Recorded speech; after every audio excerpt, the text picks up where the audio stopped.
Qui se souvient encore d'Agrippa d'Aubigné, la grande injustice?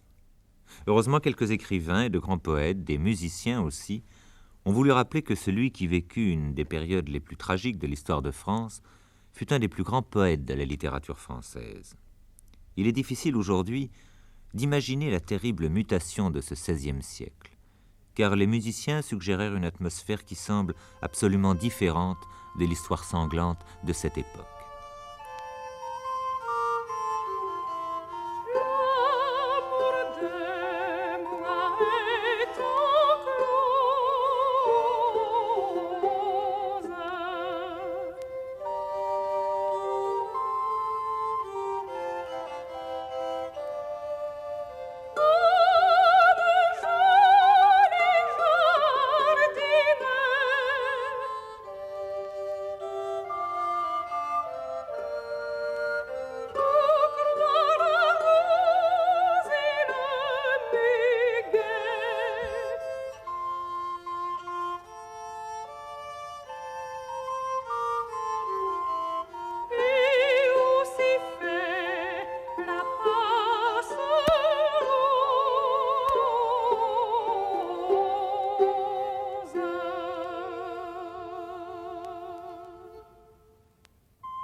En 1552, date de la naissance d'Agrippa d'Aubigné, Ronsard publie Les Amours et Rabelais son dernier ouvrage, Le Quart-Livre. Ronsard et ses amis de la Pléiade annoncent un renouveau. À 18 ans, d'Aubigné écrivait « Je n'entends que Ronsard ». C'était avouer une influence qui le fit poète.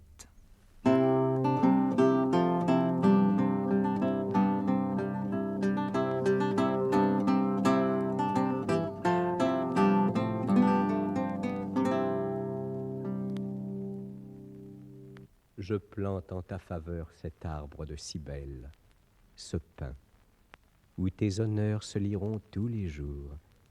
J'ai gravé sur le tronc nos noms et nos amours, qui croîtront à l'envie de l'écorce nouvelle.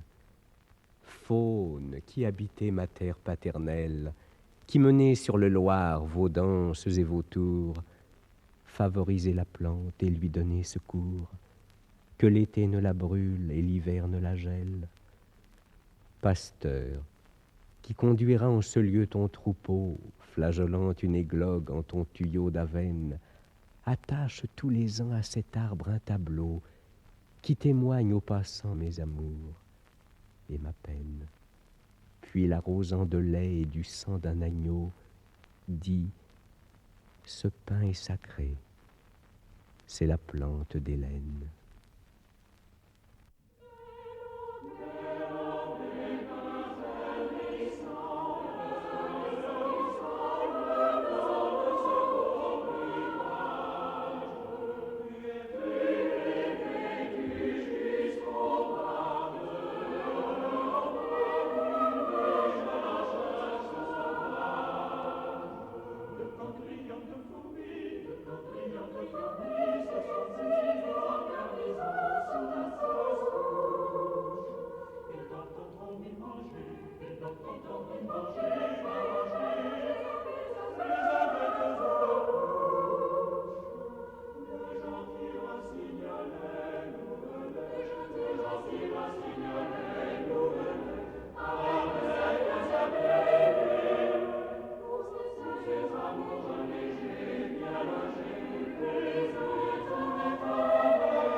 Agrippa d'Aubigné, qui fut un grand lettré, il parlait 4 langues à l'âge de 7 ans, le français, le latin, l'hébreu et le grec, grandit pendant cette période si féconde de la Renaissance. Mais pour admettre cette destinée, il faut retracer les épisodes de cette vie tumultueuse. Et c'est à Marguerite Yourcenar qu'il faut demander d'en esquisser le portrait. Agrippa d'Aubigné, l'un des plus grands, mais aussi des moins lus parmi les poètes de la Renaissance française, naquit près de Pons, en Saintonge, en 1552 et mourut à Genève en 1630. Il sortait d'une de ces familles de moindre noblesse qui, plus que toutes les autres, ont fourni à la France quelques spécimens d'un type assez rare, celui de l'écrivain réfractaire placé à contre-courant de son siècle, hanté par la chimère d'une honnêteté sans compromis et d'une loyauté sans faille, ayant parti lié avec une cause persécutée ou perdue. Pour Agrippa d'Aubigné, la cause perdue allait être la Réforme.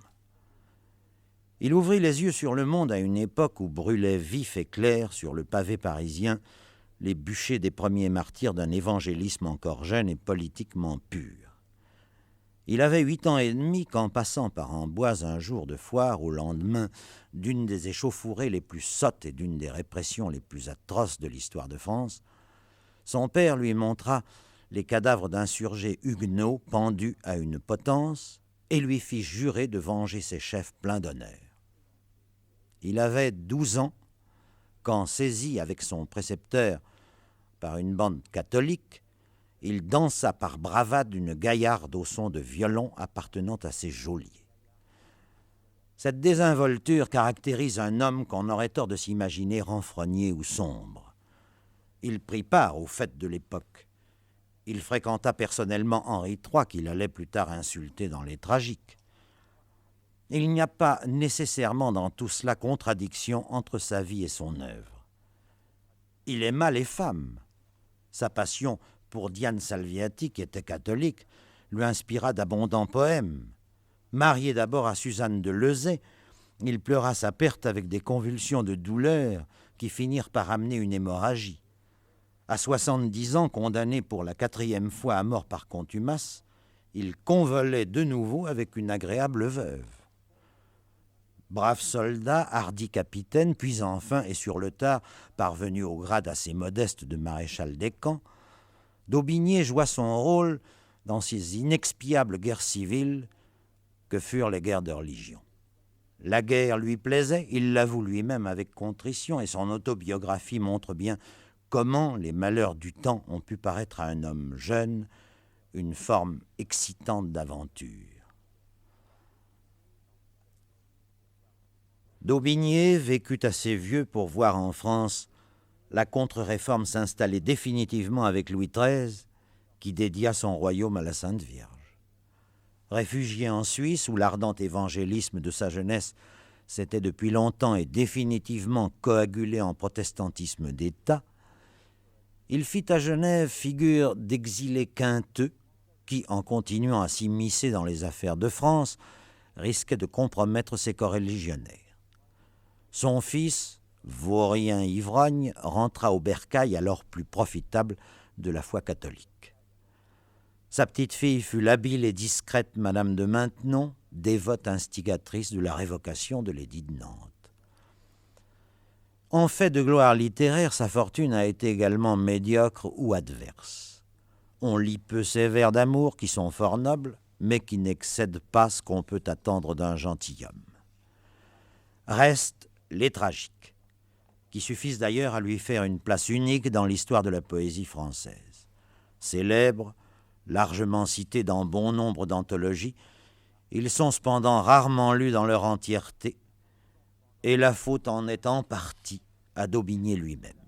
Car les tragiques sont un grand poème, moins un chef-d'œuvre que l'admirable ébauche de cette grande épopée religieuse qu'il n'a pas été donné à la France d'avoir, et qui se fut située quelque part entre celle de Dante et celle de Milton.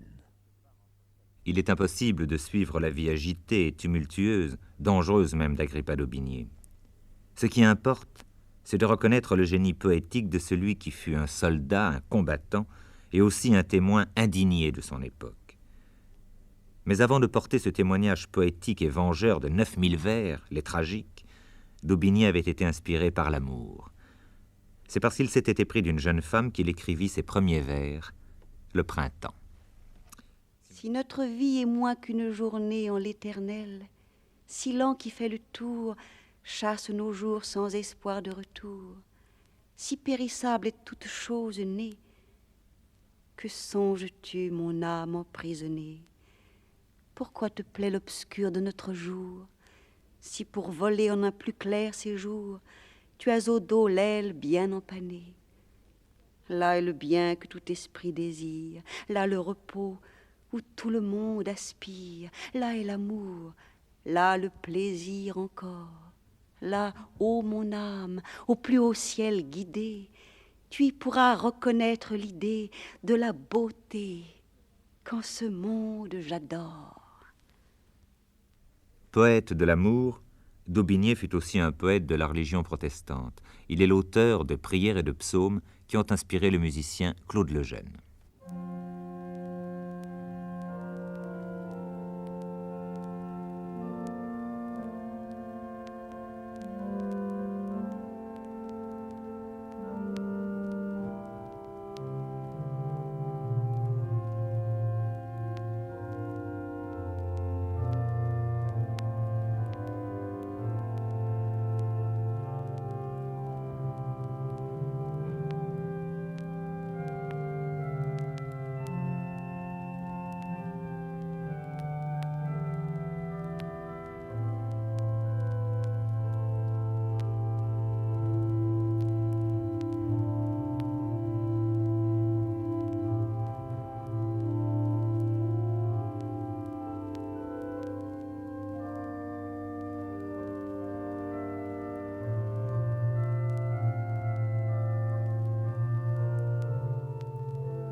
singulier et rude personnage qui fut méconnu.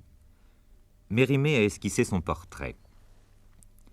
Il était naturellement hargneux, cassant et moqueur. Jamais il ne sut retenir un bon mot. Par son esprit vif et satirique, sa bravoure qui allait jusqu'à la témérité, son savoir immense et varié, il s'était fait craindre de tous ses contemporains. Poète mordant, spadassin dangereux, théologien plein de citations, on ne savait par où le prendre. À se jouer à lui, on n'avait à gagner qu'une épigramme ou un coup d'épée, quelquefois les deux. Aussi, redouté de tout le monde, estimé de quelques-uns, il eut fort peu d'amis, et je ne sais s'il aima personne. Bien que la postérité lui ait rendu justice, ni complètement ni définitivement, certains fragments de son œuvre sont considérés à juste titre par les meilleurs esprits comme des chefs-d'œuvre. Mais il faut dans cette œuvre qu'on peut qualifier de gigantesque, choisir, comme le font les interprètes, avec pertinence. Poète soldat, tout en regrettant les horreurs de la guerre, il célébrait les mérites de sa patrie. Maria Casares, Ô France désolée. Ô France désolée, ô terre sanguinaire, non pas terre mais cendre, ô mère, si c'est mère que trahir ses enfants aux douceurs de son sein, et quand on les meurtrit, les serrer de sa main. Tu leur donnes la vie, et dessous ta mamelle s'émeut des obstinés la sanglante querelle. Sur ton pis blanchissant ta race se débat, et le fruit de ton flanc fait le chant du combat. Je veux peindre la France, une mère affligée qui est entre ses bras de deux enfants chargés. Le plus fort, orgueilleux, empoigne les deux bouts des tétins nourriciers. Puis, à force de coups, d'ongles, de poings, de pieds, il brise le partage dont nature donna à son besson l'usage. Ce voleur acharné, cet esseau malheureux fait dégâts du doux lait qui doit nourrir les deux, si que pour arracher à son frère la vie, il méprise la sienne et n'en a plus d'envie. Lors son Jacob, pressé d'avoir jeûné, m'essuie, ayant dompté longtemps en son cœur son ennui, à la fin se défend, et sa juste colère rend à l'autre un combat dont le chant est la mer. Ni les soupirs ardents, les pitoyables cris, ni les pleurs réchauffés ne calment leurs esprits, mais leur rage les guide et leur poison les trouble, si bien que leur courroux par leurs coups se redouble, leur conflit se rallume et fait si furieux que d'un gauche malheur ils se crèvent les yeux. Cette femme éplorée, en sa douleur plus forte, succombe à la douleur mi-vivante, mi-morte. Elle voit les mutins tout déchirés, sanglants, qui ainsi que du cœur des mains se vont cherchant. Quand pressant à son sein d'un amour maternel, celui qui a le droit à la juste querelle, elle veut le sauver, l'autre qui n'est pas là, viole en poursuivant l'asile de ses bras. Adam se perd le lait, le suc de sa poitrine. Puis aux derniers abois de sa proche ruine, elle dit: vous avez, félons ensanglantés, le sein qui vous nourrit et qui vous a porté. Or vivez de venin, sanglante géniture. Je n'ai plus que du sang pour votre nourriture.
Ce grand soldat, ce grand poète influencé par Ronsard et la Pléiade, demeure avec le Victor Hugo des Châtiments le plus grand poète tragique et vengeur de la littérature française. Mais malgré ses cris, ses indignations, ses fureurs, il n'en est pas moins profondément humain.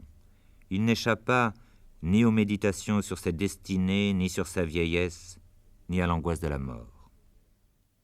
Mon chef blanchit dessous les neiges entassées, le soleil qui reluit les échauffe glacées, mais ne peut les dissoudre au plus court de ces mois. Fondez, neige, venez dessus mon cœur descendre, qu'encore il ne puisse allumer de ma cendre du brasier, comme il fit des flammes autrefois. Mais quoi, serais-je éteint devant ma vie éteinte? Ne luira plus sur moi la flamme vive et sainte, le zèle flamboyant de la sainte maison. Je fais aux saints autels holocauste des restes, de glace aux feux impurs et de naphte aux célestes, clair et sacré flambeau. Non, funèbre tisant, voici moins de plaisir, mais voici moins de peine. Le rossignol se tait, se taisent les sirènes. Nous ne voyons cueillir ni les fruits, ni les fleurs.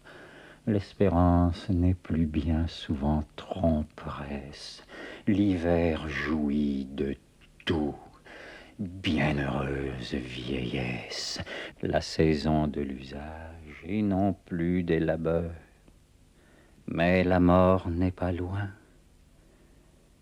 Cette mort est suivie d'un vivre sans mourir, fin d'une fausse vie, vie de notre vie et mort de notre mort. Qui est la sûreté pour aimer le naufrage? Qui a jamais été si friand de voyage que la longueur en soit plus douce que le port? C'est un grand heure en vivant d'avoir vaincu tout orage, d'avoir au cours du voyage toujours en poupe le vent. Mais c'est bien plus de terrir à la côte désirée et voir sa vie assurée au havre de bien mourir. Arrière, craintes et peurs, je ne marque plus ma course au canope ni à l'ours. Je n'ai souci des hauteurs, je n'épille plus le nord ni pas une des étoiles. Je n'ai qu'à baisser les voiles pour arriver dans le port. Sans doute est-ce dans la poésie religieuse qu'il trouva quelque repos. Claude Lejeune, qui fut avec Goudimel le plus glorieux des musiciens protestants du XVIe siècle, mit en musique la presque totalité des vers sacrés de Daubigné.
Pierre-Emmanuel a toujours protesté contre la méconnaissance de d'Aubigné et proclamé sa grande admiration pour l'auteur des tragiques. Mais cette admiration n'a cependant pas exclu la lucidité. Dans son ouvrage « Le monde est intérieur », il a réussi à définir la personnalité du poète dans le siècle. Ce qu'Aubigné veut que nul n'ignore, c'est qu'il est poète de loisir, mais guerrier de profession. Au soir de sa vie, faisant le compte de ses actes, il rappelle qu'il fut soldat 54 ans, capitaine 50, maître de camp 44 et maréchal de camp 32, ajoutant qu'il eût été trop lâche ou trop malheureux s'il avait à répondre en son nom de plusieurs exploits. Dans sa vie à ses enfants, rédigée pour l'édification de sa famille, il rappellera ses hauts faits sans embarras de modestie. C'est toujours au premier rang qu'il se peint, haut en couleur, campé pour l'histoire, non toujours faussement d'ailleurs, et sans trop exagérer. À 25 ans, blessé devant Casteljaloux, il se croit encore à l'agonie. Son testament, qu'il dicte au juge du lieu, sera l'ébauche des tragiques. Le célèbre « Nous avortons ces champs au milieu des armées », s'il n'est pas vrai de tout le poème, s'applique au moins au premier livre, Misère, le plus cruellement réaliste parce qu'il naît de l'horreur vécue. 8 chants de détresse, de haine et d'espérance allaient succéder à ce brouillon griffonné sur un tambour en guise d'écritoire. Écrit dans les intervalles de paix où continue de couver guerre et colère, il ne laisse pas refroidir l'inspiration originelle. Aubigné possédait d'ailleurs la qualité maîtresse du bon pamphlétaire, une faculté d'indignation que la rancœur maintient à vif. Car il est loin d'être au-dessus des déceptions que lui vaut son mauvais caractère. Fanatique, tout compromis lui paraît trahison. Autoritaire sans autorité, il s'aliène ses coreligionnaires eux-mêmes. Se croyant l'étoffe d'un diplomate pour avoir fait son chevet au pied du lait des rois, sa méfiance de l'adversaire est telle qu'il envenime sous couleur de négocier. Mal vu dans les deux camps, de plus en plus atrabilaire, il est le bouc du désert dont chacun prudemment s'écarte. Sa rude fidélité ne se dément pourtant jamais. Intransigeante, ignorant la bassesse, elle est de celles qui exigent une réciproque de sa trempe. Henri IV ne s'y trompait pas qui plaisantait en le voyant venir. « Voilà monsieur Monseigneur d'Aubigné ». Quant au jugement d'Agrippa, le roi déserte la cause. Le poète se retire en Poitou. La mort de sa femme le rapproche pour un temps de ses amis et d'abord du monarque. Celui-ci, lui montrant sa lèvre percée par le couteau du fanatique Châtel, Aubigné fait cette étrange prophétie. « Sire, vous n'avez encore renoncé Dieu que des lèvres, il s'est contenté de les percer. Mais quand vous le renoncerez du cœur, il vous percera le cœur. » Franchise de langage toute rustique, il le dit lui-même, est déplacé à la cour. Aussi ne l'y voit-on guère et seulement pour protester, voire s'affronter aux volontés du roi. À visage découvert d'ailleurs, avec une noblesse de ton qui rehausse la bonhomie foncière. « Sire, en regardant votre visage, il me donne les anciennes hardiesses suivant lesquelles j'ose demander à mon maître ce que l'ami demande à l'ami. Défaites 3 boutons de votre estomac et me dites pourquoi vous m'avez pu haïr. » Tel est le ton de la dernière entrevue, 5 ans avant l'assassinat d'Henri IV. Celui-ci mort, le parti protestant s'agite. En 1620, lors d'un complot contre la reine-mère et Luynes, l'amitié qu'Agrippa voue à Rohan lui vaut d'être traité en rebelle. Obligé de fuir, il rallie la Sion calviniste Genève. Il y mourra 10 ans plus tard, laissant en France 2 filles et ce Constant qui fut la honte de son nom. Renégat, débauché, voleur, assassin de sa première femme, Constant d'Aubigné vécut de prison en prison, épousa la fille de son geôlier, laquelle partagea son destin, de sorte que la future Maintenon, leur fille, vit le jour à la prison de Niort.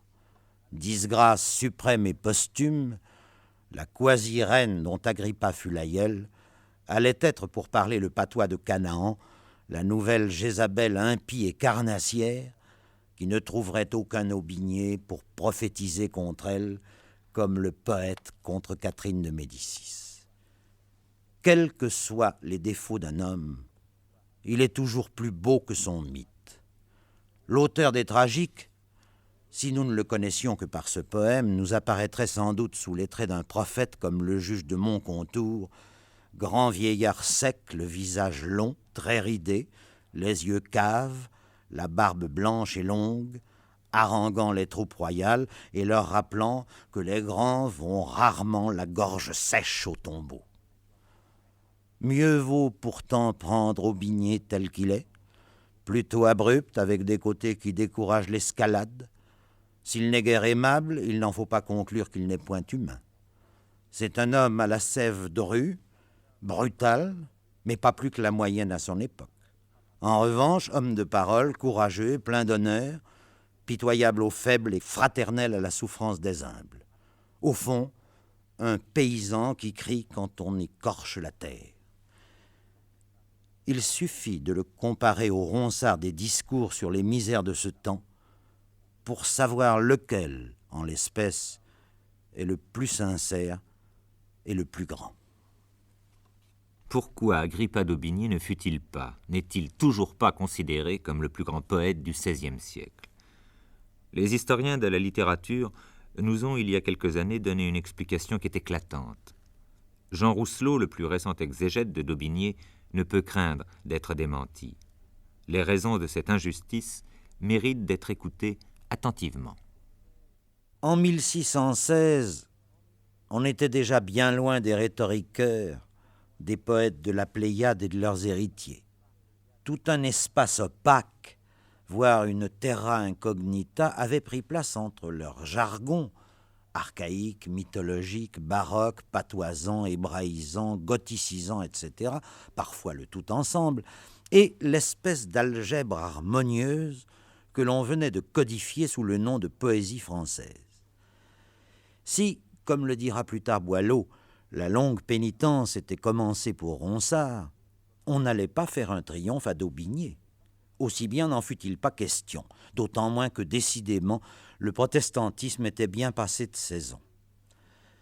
En poésie, quelle saison fait-il exactement en 1616, c'est-à-dire au début d'un siècle qui sera celui de la majesté abstraite et rayonnante, tant du langage que du pouvoir, mais aussi celui où les mots mysticisme et réalisme auront le moins de signification, pour ne rien dire du sort heureux qu'il fera aux mauvaises mœurs, et Dieu sait quel parti en tireront les moralistes, quand elles s'habillent de bonne manière.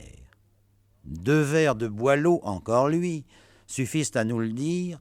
Enfin Malherbe vint, et le premier en France fit sonner dans les vers une juste cadence. Dans une parfaite notice sur Malherbe, André Mauroy a souligné qu'on ne doit pas seulement à l'auteur des Larmes de Saint-Pierre cette cadence-là, mais aussi la pureté de la langue, au vocabulaire restreint, pauvre, sèchement spirituel, qui sera celle de Corneille et de Racine, de La Rochefoucauld, de Madame de Lafayette et de Bossuet.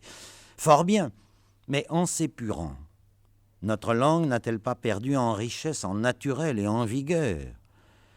Et en devenant plus juste, notre cadence n'a-t-elle rien perdu de sa souplesse, de sa liberté, de sa capacité de coïncider avec l'élan créateur, de le renouveler, voire de le susciter? Le génie froid et appliqué de Malherbe peut bien d'aventure rencontrer des bonheurs d'expression dont la grâce est vraiment poétique au sens où nous pouvons l'entendre, nous, dont les raisons que nous avons d'aimer un Villon et un Racine, un Brébeuf et un Nerval, un Daubigné et un Mallarmé, un Hugo et un Audiberti, sont mêmement fondées sur la sensible notion que nous avons de l'inspiration, ce miracle. Ce ne sont pas ces bonheurs-là que Malherbe pouvait s'attendre à obtenir de sa quête, toute de travail et de patience. Les espérait-il même? En poussant un peu, on ira jusqu'à se demander s'il se réjouirait de savoir qu'aujourd'hui, ce que nous avons plaisir à relire de lui, ce sont des vers comme ceux-ci. à lui donné par une muse qu'il tenait pourtant au fer. Beauté, mon beau souci, de qui l'âme incertaine a comme l'océan son flux et son reflux. Et non sa prière pour le roi partant en Limousin, ou son ode pour le premier président de Verdun sur la mort de sa femme, œuvre auquel il avait mis pourtant tous ses soins d'architecte, de grammairien et de prosateur en vers. Mais n'accablons pas davantage Malherbe en tant que poète. Relativement à l'idée fausse qu'il se faisait de la poésie, ne fut-il pas excellent? Nous ne l'accablerons pas non plus sans réserve en tant que législateur de la langue, car nous renierions ainsi toutes les grandes œuvres qui se sont nourries de la pureté dont il fut l'accoucheur. Elles font partie d'un héritage français parfaitement indivisible. C'est au Malherbe de la juste cadence que nous en avons. Le malheur veut, pour Daubigné et pour le lyrisme français, que Malherbe ait le pouvoir de faire qu'à ce jardin bien peigné s'identifie trop tôt et pour longtemps la poésie de notre pays. C'est en effet de ce Normand sceptique que le protestant Henri de Navarre, devenu le catholique Henri IV, a fait en 1605 son poète officiel et partant le grand maître ès-poésie de la France. Tout se tient. Ce souverain fraîchement, mais seulement par raison d'État converti à la foi romaine, a besoin d'un art pompeux, plié en bonnet d'évêque, et non d'un art de fureur et de vérité, besoin d'un laudateur de ces faits et gestes d'aujourd'hui qui sont la vérité officielle de la France, et non d'un témoin grondeur qui lui vienne rappeler, et rappeler à la France, ces faits et gestes d'hier, lesquels étaient d'un factieux. Depuis longtemps, Daubigné l'ennuyait avec ses remontrances, voire ses funestes prophéties quant à son sort, à lui, Henri le Tiède. Quand son ombrageux, son intraitable écuyer, ne pouvant admettre que Paris vaut bien une messe, a définitivement rompu avec lui, il en a éprouvé plus de soulagement que de tristesse et de remords.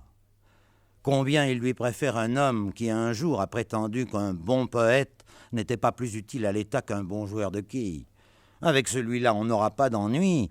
S'il a, d'un mot mis en sa place, enseigné le pouvoir, il ne songera pas à faire mauvais usage de ce pouvoir, comme Daubigné l'a fait dans ses tragiques, dont il a lu jadis à Henri les premiers chants, à tout le moins des bribes, quand ils partageaient la même foi et combattaient ensemble pour elle.